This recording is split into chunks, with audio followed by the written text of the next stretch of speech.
किसी भी प्रकार का अहंकार जो मानव के अंदर आता है, भगवान अहंकार को बर्दाश्त नहीं करते।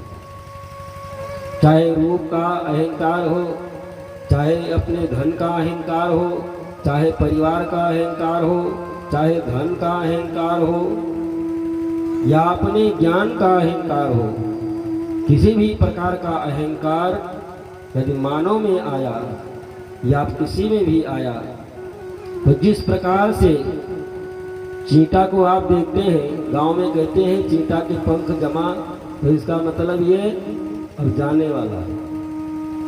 चींटा के पंख जमा तो समझो वो जाने वाला है। इसी प्रकार से यदि किसी में अहंकार आया तो समझ लीजिए अब उसका अंतिम है। अहंकार भगवान किसी भी प्रकार का अहंकार है, अहंकार को भगवान बर्दाश्त नहीं कर सकते। रामचरितमानस में आप लोगों ने पढ़ा होगा, नारद जी को थोड़ा सा यही अहंकार मन में आया कि मैंने कामदेव को जीता।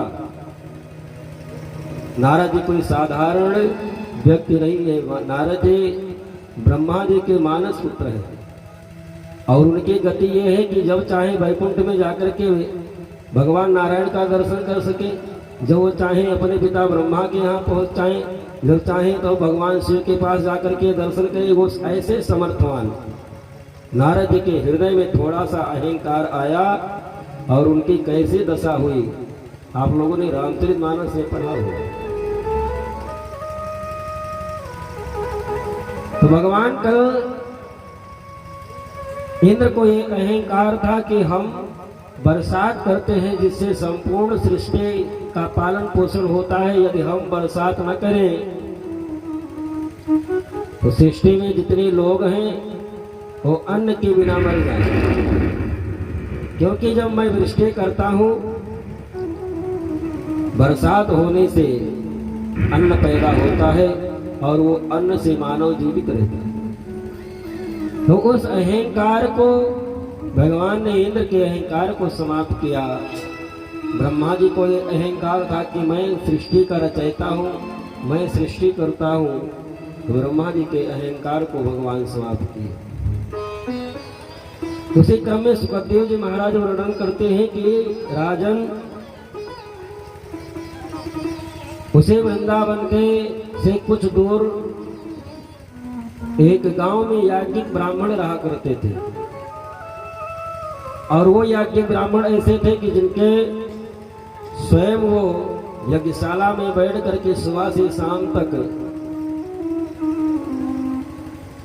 अग्नि कुंड में अग्नि जला करके केवल स्वाहा स्वाहा आहुति ही दिया करते थे। उनके आजा बाजा परपाजा कई पीढ़ियों से परंपरा चली आई थी। वो यज्ञ क्यों करते थे? भगवान को प्राप्त करने के लिए। लेकिन उन ब्राह्मणों में ये अहंकार था कि मैं ब्राह्मण हूँ, मैं याज्ञिक ब्राह्मण हूँ और हम यज्ञ करता है, हमको ज्ञान है। उनको अपने ज्ञान का, अपने ब्राह्मणत्व का अहंकार था। एक दिन ग्वाल वालों के साथ में भगवान कृष्ण गौचारण करते हुए और वृंदावन से काफी दूर निकल गए और उसे गांव के समीप में पहुंचे जहां पर वो ब्राह्मण रहा करते थे। दोपहर का समय हुआ। भगवान कृष्ण ने ग्वाल वालों से कहा कि अब भोजन का समय हो गया है, हम तो आज भोजन लाए नहीं। हम यही सोचे थे कि दोपहर में आकर के घर पर भोजन करेंगे, लेकिन घर से तो काफी दूर आ गए। तो ग्वाल वालों ने कहा कि कन्हैया, आज हम भी यही सोचे थे कि आज गौचारण हम लोग नजदीक में करेंगे और दोपहर में आकर के घर पर भोजन करेंगे, हम लोग भी नहीं लाए। ग्वाल छोटे छोटे ग्वाल वाल हैं, ग्वाल वालों को भूख लगी क्योंकि उस समय भगवान की उम्र 9 वर्ष की थी और 9 वर्ष के कन्हैया तो उनकी जो संगी साथी थी वो भी बेचारे 9, 10, 11 ऐसे रहे होंगे सब। ग्वाल वालों ने कहा कन्हैया भूख बहुत तेज से लगी है। भगवान कृष्ण ने कहा कि भोजन तो कोई लाया नहीं, यहाँ से यदि गऊ को वापस लेकर के चलते हैं तब भी शाम हो जाएगी, काफी दूर चले आए हैं। एक काम करो, यहीं से कुछ दूर याज्ञिक ब्राह्मण रहते हैं, आप लोग जा करके उनसे निवेदन करें, वो आप लोगों की भोजन की व्यवस्था कर देंगे। वो ग्वाल बाल आकर के वो यज्ञशाला में बैठे याज्ञिक ब्राह्मण यज्ञ भगवान को स्वाहा आहुति प्रदान कर रहे थे, स्वाहा कर रहे थे।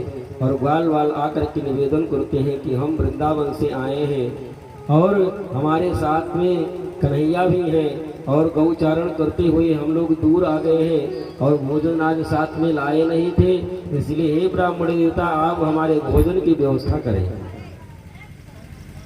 तो याज्ञ ब्राह्मण मंत्र बोल करके स्वाहा ही करते रह गए, उन ग्वाल वालों के बात पर ध्यान न दिए।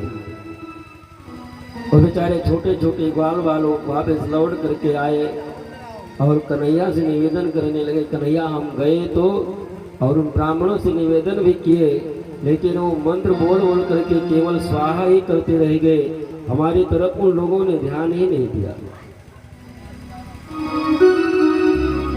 हे भूमि देवा शृणुत कृष्णस्य आदेशकारिणः प्राप्तांजलित भद्रमो गोपालेनो राम चावदितान। ग्वाल वालों ने कहा कि ऐसा हमने ब्राह्मणों से निवेदन भी किया, लेकिन ब्राह्मणों ने हमारे तरफ ध्यान न दिया। कन्हैया ने कहा कि तुम लोग गलत जगह पहुंच गए। उन ब्राह्मणों को अपने ज्ञान का, अपने ब्राह्मणत्व का अहंकार है, तो उनकी पत्नियों के पास में गए होते तो तुमको भोजन की व्यवस्था मिल जाती। ग्वाल वालों ने कहा कन्हैया हमको कहीं नहीं जाना। कन्हैया ने कहा नहीं जाओ, क्योंकि नागृहम गृह मिथ्याहो, नागृहम गृह मिथ्याहो गृहिणी ग्रह उच्यते। क्योंकि घर में जो गृहिणी है वो लक्ष्मी के समान होती है। यदि गृहिणी है तो, अगर वो गृहिणी है तो आप महीने में 1000 रुपया भले कमाते हो, लेकिन वो आपका 500 में ही घर चला देगी, 500 बचा करके रखेगी आगे के लिए। लेकिन यदि वो गृहिणी नहीं है तो आप महीने का 1,00,000 रुपया कमा रहे हैं, फिर भी आपको कर्जा में ही रखेंगे। यदि वो गृहिणी है तो द्वार पर कोई भी व्यक्ति आया हुआ भूखा नहीं जाएगा। अगर वो दुष्ट है तो भिखारी अगर दरवाजे पर आया तो उससे यही कहती है कि जाकर के बता दो मम्मी घर में नहीं है। छोटा बच्चे को क्या पता, जाकर के कहता है कि वह हमारी मम्मी ने कहा कि जाकर के बता दो घर में मम्मी नहीं है। घर तो केवल गृहिणी से ही घर बनता है। यदि ये चाहे तो घर को घर बना करके रखें, और यदि थोड़ी भी दुष्टता आ गई तो घर को शमशान बना दें। यदि आपकी थोड़ी सी कमाई 1000 है तो उसमें से 500 में खर्चा चला करके 500 आपको बचा के देंगी, आगे काम आएगा। और यह दुष्टा है तो आप भले 1,00,000 रुपया कमा रहे हैं, लेकिन महीने में 1,00,000 खर्चा भी हो गया और आप कर्जे में ही रहे। कन्हैया ने कहा कि तुम उनके पत्नियों के पास में जाओ और व्यवस्था करेंगे। बाल बाल बेचारे आए और उन ब्राह्मण की पत्नियों से निवेदन किए कि हम लोग वृंदावन के ग्वाल बाल हैं, हमारे साथ में कन्हैया भी आए हैं, आप हमारे भोजन की व्यवस्था करें, दोपहर का समय हो गया है, भूख लगी है। और कन्हैया का नाम सुन करके वो ब्राह्मण पत्नियां बहुत प्रसन्न हुई, तुरंत अपने हाथों से बढ़िया सुंदर भोजन प्रसाद बनाई और तो कहीं कि मैं स्वयं चल करके कन्हैया को अपने हाथों से खिलाऊंगी। तो ब्राह्मण पत्नियां बढ़िया सुंदर भोजन बना करके ग्वाल वालों को भोजन कराती हैं, बढ़िया सुंदर थाली में सजा करके जा करके कन्हैया को भी भोजन कराती हैं।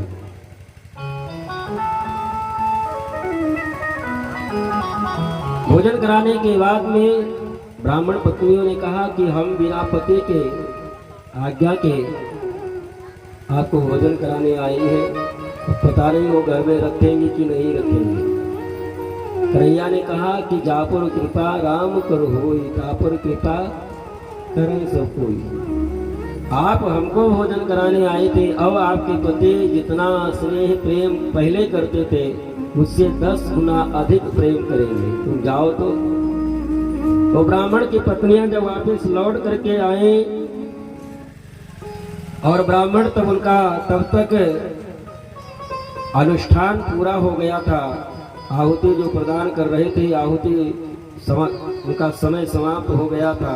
और जब उससे उठे तो उनको ज्ञान आया कि हम जिस ब्रह्म को प्राप्त करने के लिए हमारे पूर्वज कई पीढ़ियों से इस यज्ञशाला में बैठ करके मंत्र बोल करके आहुति प्रदान किया करते चले आए, और मैं भी उसी में लगा रहा। और वो ब्रह्म जब आज समीप में आया तो हम ब्राह्मण कितने अभागे हैं कि उनका हम दर्शन भी न कर पाए। जिस ब्रह्म को प्राप्त करने के लिए ये यज्ञशाला में बैठ करके आहुति कर रहे थे हमारे पूर्वज भी, हम भी। और जब ब्राह्मण की पत्नियां वापस लौट करके आई तो जैसा भगवान ने कहा था वैसे ही वो ब्राह्मण लोग अपने पत्नियों का आज स्वागत कर रहे हैं। स्वागतम वो महाभाग आस्यताम करवामि किम यन्नो दृग्दीक्षया प्राप्त उपायन्न विदम विवाह। आइए तुम्हारा स्वागत है, तुम बड़ी सौभाग्यशाली हो।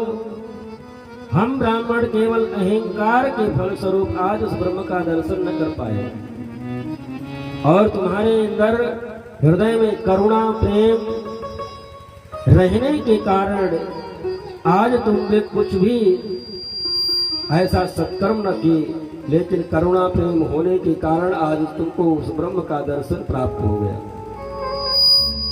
आज वो ब्राह्मण सब अपने को धिक्कार रहे हैं कि धिक जन्म, ऐसे जन्म को धिक्कार है जो नजदीक में आए हुए ब्राह्मण आए हुए ब्रह्म का दर्शन न कर पाया।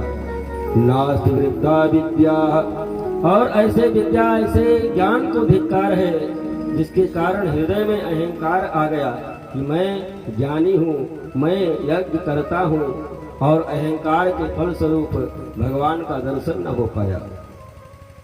धिग्व्रतम, और ऐसे अनुष्ठान ऐसे यज्ञ को धिक्कार है कि जिसको करते हुए हम उन ग्वाल वालों की बात को सुने नहीं। और बहु ज्ञानम, और ऐसे ज्ञान को भी धिक्कार है कि जिसके फल स्वरूप हृदय में अहंकार आ गया। धिक्कुलम धिक्रिया दक्षम विमुखयो तयो दक्षुरी। ब्राह्मण आज अपने को धिक्कार रहे हैं कि केवल हमको ये अहंकार था, मैं ब्राह्मण हूँ, मैं ज्ञानी हूँ, मैं यज्ञ करता हूँ, जिसके फल स्वरूप समीप में आए ब्रह्म का दर्शन न हो पाया, जिसको प्राप्त करने के लिए हम यज्ञ अनुष्ठान हजारों वर्षों से हमारे पूर्वज करते चले आए। श्री सुखदेव जी महाराज कहते हैं कि राजन, इसीलिए कहा गया कि एक गृहस्थ जीवन का सबसे बड़ा धर्म है कि दरवाजे पर कोई भी आए उसको बिना अन्न और बिना जल पिलाए उसको दरवाजे से वापस नहीं जाने देना चाहिए, क्योंकि दरवाजे पर आपके कौन आया है, हो सकता है कोई भगवान ही कोई रूप बदल करके आए हो, पता नहीं कोई संत महात्मा ही आए हो। इसलिए गृहस्थ धर्म का सबसे बड़ा नियम सबसे यही है, उसका सबसे बड़ा धर्म यही है कि दरवाजे पर कोई भी आए, कैसा भी आए, चाहे घर गांव का ही हो चाहे पड़ोस का ही हो, अगर दरवाजे पर आ गया है तो भोजन का समय नहीं है तो फिर भी उसको कम से कम जलपान करा करके ही दरवाजे से वापस जाने देना चाहिए। पता नहीं कौन रूप में कौन आया हो दरवाजे पर, अगर भूखा प्यासा दरवाजे से लौट जाएगा तो बहुत बड़ा पाप लगेगा। श्री सुखदेव जी महाराज कहते हैं कि इन ब्राह्मणों को याज्ञिक ब्राह्मणों को केवल अहंकार के कारण इनको भगवान आए तो समीप में, लेकिन इनको दर्शन प्राप्त न हो पाया। आगे श्री सुखदेव जी महाराज वर्णन करते हैं कि राजन, एक दिन शरद पूर्णिमा की रात्रि है भगवान कृष्ण के मन में अभी लालसा जागृत हुई कि ये गोपियां ये स्नेह प्रेम इतना करती हैं कि सब कुछ परित्याग कर चुकी हैं, तो रास के माध्यम से इनको अपना लिया गया। शरद पूर्णिमा की रात्रि है और भगवान कृष्ण यमुना जी के किनारे पहुंचे और बढ़िया पूर्णिमा की रात्रि है, शरद पूर्णिमा की रात्रि है। बढ़िया सुंदर सुंदर मल्लिका के पुष्प खिले हुए हैं, चंद्रमा बढ़िया सुंदर अपना प्रकाश पृथ्वी पर फैला रहा है। भगवान पिता रात्रि शरदोत्फुल्ल मल्लिका विचरन्तो मनश्चक्रे योग माया मुपाश्रिता। शरद पूर्णिमा की रात्रि है और चंद्रमा प्रफुल्लित होकर के बढ़िया सुंदर प्रकाश फैला रहा है।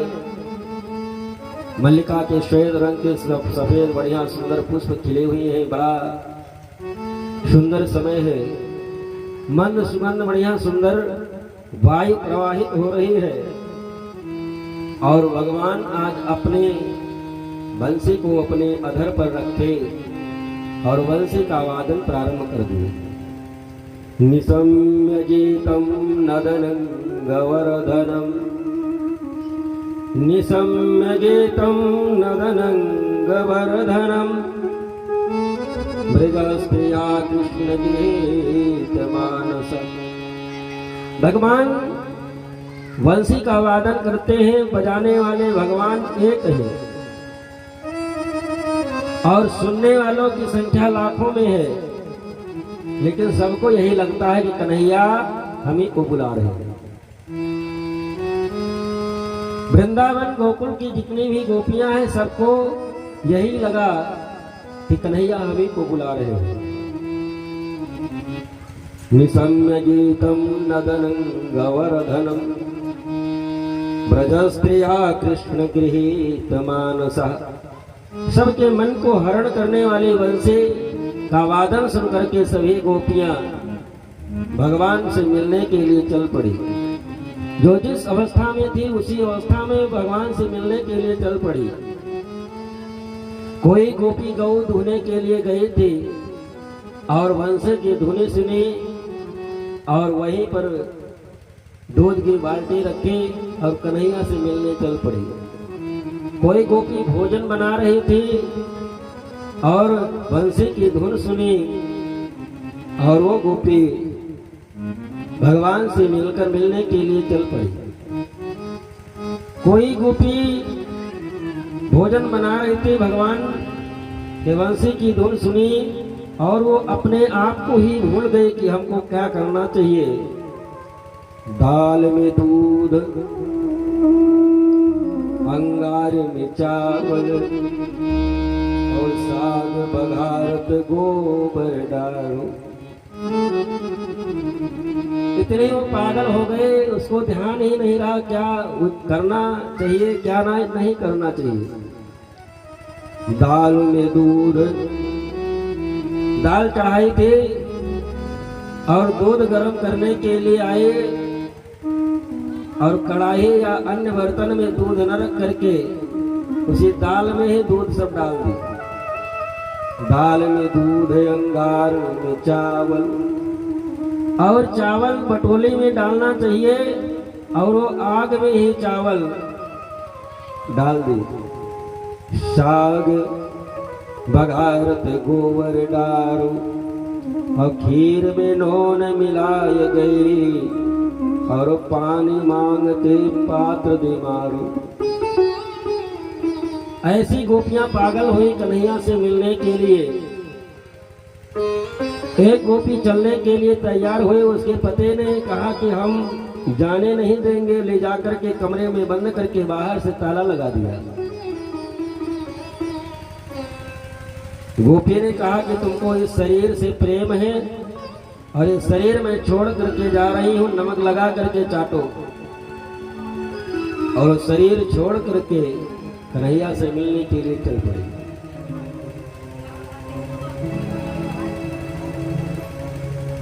भगवान ने बंसी बजाई, सब गोपियां मिलने के लिए कन्हैया से आ गई। लेकिन सबसे पहले ये समझना होगा कि ये सब गोपी हैं कौन।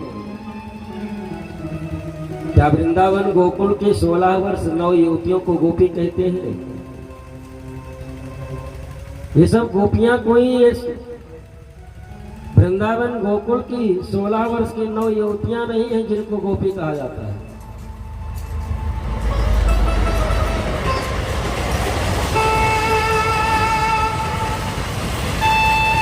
गोपी एक भाव होता है। 16 वर्ष की 9 युवतियों को गोपी नहीं कहते। गोपी एक भाव होता है और ये गोपी भाव तब हृदय में आता है जब भगवान पूर्ण रूप से जिस जीव को अपनाना चाहते हैं उसके हृदय में गोपी का भाव आता है। गोपी एक भाव है, वो भाव हम आप में भी आ जाए तो हम आप भी गोपी हैं। यदि भगवान कृपा कर दे, पूर्ण रूप से अपना ले तो हम आप ही गोपी हैं। लेकिन भगवान ऐसी कृपा तभी करते हैं जब जीव को पूर्ण रूप से अपनाना चाहते हैं, तब गोपी भाव हृदय में आता है। 16 वर्ष की 9 युवतियों से अर्थ मत लगा लेना कि वृंदावन की 16 वर्ष की 9 युवतियां गई भगवान से मिलने के लिए। और ये वृंदावन गोकुल में जो गोपियां हैं, ये गोपियां हैं कौन? गोपी कहते किसको है? गोविंद्रे कृष्ण रस पीवत इति गोपी। जो अपने 10 इंद्रियों के द्वारा कृष्ण रस का पान करे उसको गोपी कहते हैं। ये गोपी भाव कोई साधारण भाव नहीं होता है। जो 10 इंद्रियों के द्वारा केवल कृष्ण रस का ही पान करे, संसार को पूर्ण रूप से जो भूल जाए, आंखों से कृष्ण का ही दर्शन करना, 24 घंटा निरंतर मुख से कृष्ण नाम का ही उच्चारण निकलना, दूसरा शब्द न निकलना, हाथ कृष्ण के लिए ही हमेशा कृष्ण के लिए ही, भगवान के लिए ही कार्य करे, पैर हमेशा कृष्ण के लिए ही चले। अपनी जो 10 इंद्रियाएं हैं वो केवल कृष्ण के लिए ही जब कार्य करे तो उसको गोपी भाव कहते हैं। गोविंद्रिय कृष्ण रसा पीवति इति गोपी। ये गोपी हैं कौन? अपने वेद में 4, अपने सनातन धर्म में 4 वेद हैं। चारों वेद मिला करके 1 लाख मंत्र हैं। उसमें से 4000 ज्ञान कांड, 80,000 कर्म कांड के और 16,000 मंत्र उपासना कांड के।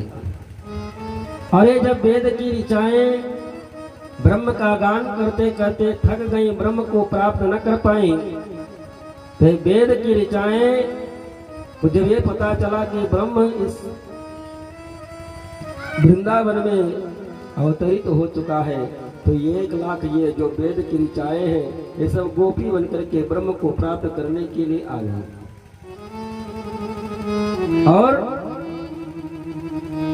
और कौन गोपी बन करके आए हैं? श्रुति रूपा।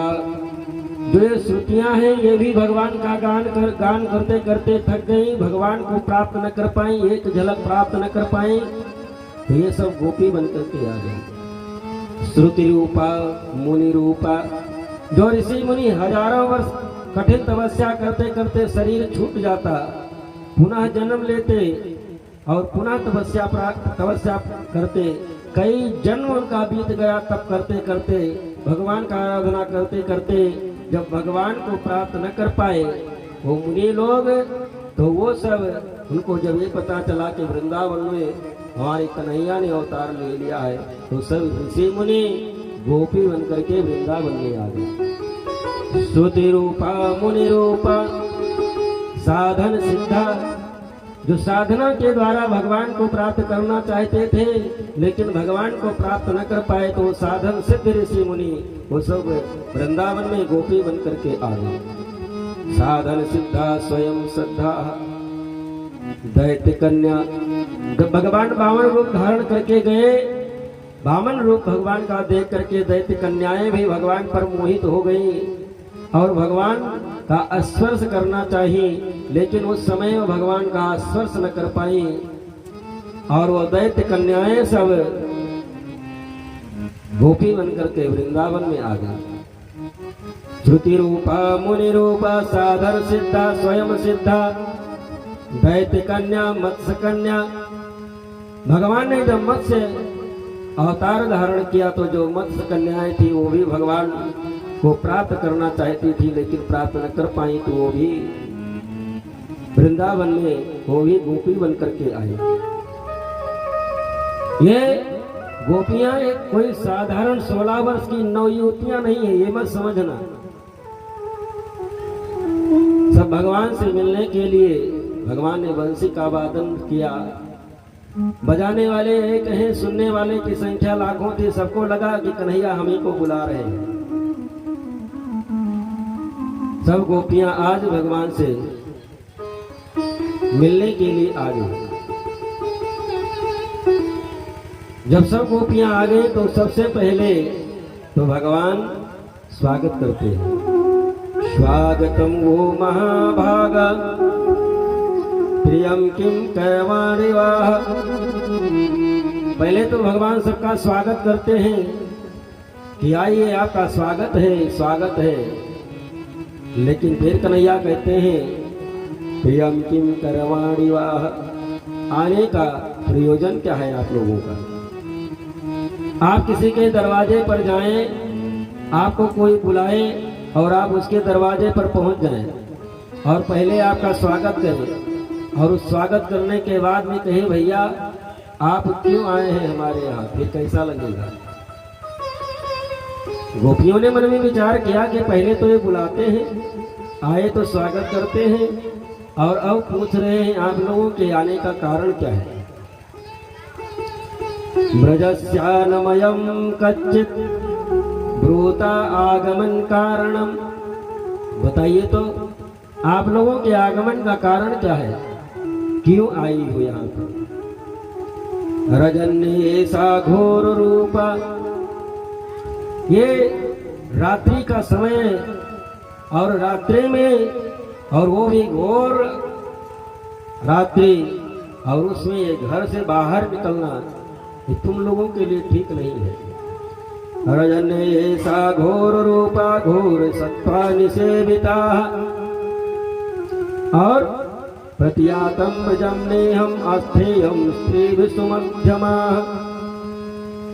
स्त्रियों के लिए रात्रि में अकेले निकलना उचित नहीं है और वैसे भी स्त्रियों को अकेले कभी चाहे दिन हो या रात हो अकेले निकलना भी नहीं चाहिए। राम ने केवल सीता जी को कुछ क्षणों के लिए अकेला छोड़ा और रावण हरण करके लेकर के चला गया। भगवान कहते हैं कि अकेले वैसे भी स्त्रियों को बाहर घर से निकलना नहीं चाहिए और तुम लोग अकेले आई हो वो भी रात्रि में, ये उचित नहीं है। अच्छा आज शरद पूर्णिमा की रात्रि है, इसलिए यमुना जी के दर्शन करने और आनंद लेने के लिए आई हो। दृष्टम वनम कुसुमितम राकेश कर रंजितम। ठीक है, अब आप लोगों ने शरद पूर्णिमा की रात्रि का आनंद ले लिया, यमुना जी का दर्शन कर लिया, अब अपने अपने घर को आप लोग जाओ। गोपियां सब शांति पूर्वक सुन रही हैं, कन्हैया बोलते जा रहे हैं, गोपियां कुछ बोल नहीं रही। भगवान कहते हैं कि देवी गोपियों आप लोग अपने पति को छोड़ करके आई हो, तो तुम लोगों ने उचित नहीं किया, क्योंकि पति कैसा भी हो उसका परित्याग करना सबसे बड़ा अपराध है। दूशीलो दुर्भगो वृद्धो जड़ो रोग धनो पिवाह। पति कैसा भी हो, यदि मान लीजिए वो दरिद्र हो गया हो और दुर्भाग्यवश उसकी धन संपत्ति सब कुछ नष्ट हो गई हो, रोग के कारण वो वृद्ध हो गया हो, रोग के कारण उसकी मंद बुद्धि हो गई हो, जड़ बुद्धि हो गई हो, रोगी हो गया हो और उसकी धन संपत्ति समाप्त हो गई हो, ऐसे भी पति का परित्याग करना ये बहुत बड़ा अपराध है। तुम लोग अपने पति के बिना आज्ञा के आई हो रात्रि में, तुम लोगों को तो नरक जाना पड़ेगा। भगवान गोपियों को समझा रहे हैं, उपदेश दे रहे हैं कि एक पत्नी के लिए उसका पति ही सर्वस्व होता है। एक पत्नी के लिए उसका पति ही सर्वस्व होता है। भर्ता देव, यदि पति है तो उसको किसी देवता की पूजा करने की आवश्यकता नहीं है, क्योंकि उसके पति के चरणों में ही सभी देव समाहित रहते हैं। भर्ता देव, यदि उसको कोई व्रत अनुष्ठान पूजा पाठ करने की आवश्यकता नहीं है, यदि वो अपने पति के चरणों की सेवा करती है तो। भर्ता देव गुरुर भर्ता, और पति जब तक जीवित है उसको गुरु करने की आवश्यकता नहीं है, अपने पति को ही गुरु मान करके उसके चरणों की सेवा करे। भर्ता देव गुरुर भर्ता, और धर्म तीर्थ, जब तक पति है तब तक उसको कहीं तीर्थ यात्रा करने की जरूरत नहीं है। अपने पति के चरणों की सेवा करते हुए सभी तीर्थों का फल अपने पति के चरणों की सेवा करके वो प्राप्त कर सकती है। और व्रता